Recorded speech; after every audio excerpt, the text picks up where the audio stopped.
Assalamualaikum warahmatullahi wabarakatuh.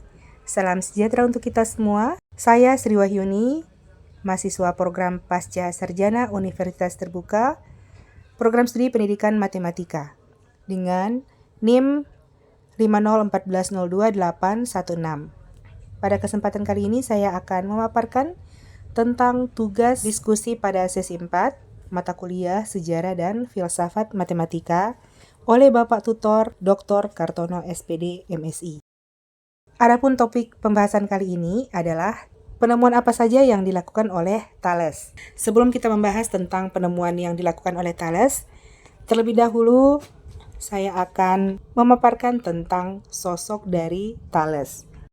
Jadi, Thales dari Miletus adalah seorang filsuf yang mengawali sejarah filsafat barat pada abad ke-6 sebelum Masehi.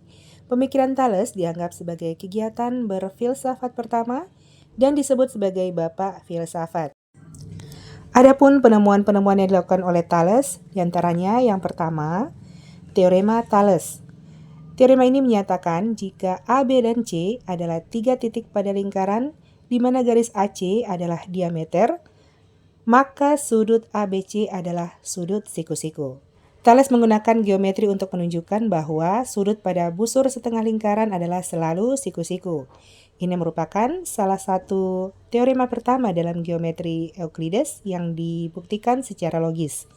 Teorema ini penting dalam perkembangan trigonometri dan geometri lingkaran. Penemuan yang kedua yaitu mengukur tinggi piramida. Menurut cerita Herodotus, seorang sejarawan Yunani kuno, Thales mengukur tinggi piramida di Mesir dengan menggunakan bayangan. Adapun metode yang digunakan yaitu Thales menunggu waktu ketika panjang bayangan sebuah tongkat sama dengan tinggi tongkat itu. Saat itu bayangan piramida juga sama panjang dengan tinggi piramida. Dengan ini ia menyimpulkan bahwa tinggi piramida sama dengan panjang bayangannya. Konsep yang digunakan adalah prinsip kesebangunan segitiga, yaitu perbandingan antara dua objek yang menghasilkan bayangan serupa. Adapun penemuan yang ketiga yaitu prediksi gerhana matahari. Thales dikenal sebagai orang pertama yang memprediksi gerhana matahari secara ilmiah. Gerhana ini terjadi pada 28 Mei 585 sebelum Masehi dan dicatat oleh Herodotus. Thales kemungkinan mempelajari pola gerhana dari bangsa Babilonia dan menggunakan siklus gerhana seperti siklus Saros untuk prediksi. Meskipun belum memahami sebab ilmiahnya secara utuh, pencapaiannya dianggap luar biasa pada masa itu. Kemudian yang keempat yaitu air sebagai unsur dasar atau arke. Dalam filsafat alam, Thales berpendapat bahwa segala sesuatu berasal dari air dan kembali menjadi air. Sebab air dibutuhkan oleh semua makhluk hidup, air bisa berubah bentuk menjadi padat, cair, dan gas, sehingga dianggap sebagai asal mula semua materi. Gagasan ini merupakan awal dari pemikiran ilmiah mengenai unsur dasar alam.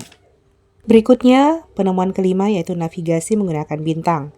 Thales membantu para pelaut Yunani dalam mengajarkan navigasi menggunakan bintang utara atau Polaris. Ia menyarankan pelaut untuk menggunakan posisi bintang untuk menentukan arah di laut terbuka. Pengetahuan ini sangat penting bagi pelayaran terutama saat tidak ada penunjuk arah seperti kompas. Dan yang keenam adalah fenomena listrik statis. Pengamatan Thales terhadap fenomena listrik statis adalah salah satu catatan ilmiah paling awal tentang gaya listrik.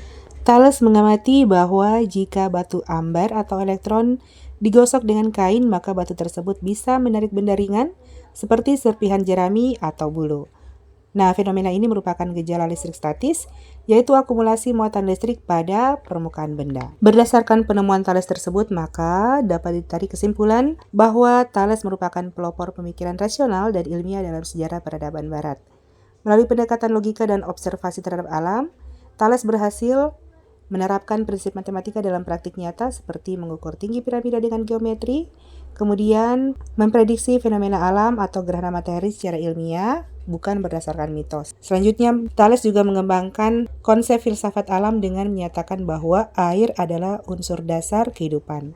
Dan yang terakhir, menghubungkan ilmu dengan kehidupan praktis seperti navigasi laut menggunakan bintang dan juga fenomena listrik statis. Nah, demikian yang dapat kami paparkan mengenai penemuan yang dilakukan oleh Thales. Semoga bermanfaat. Saya akhiri.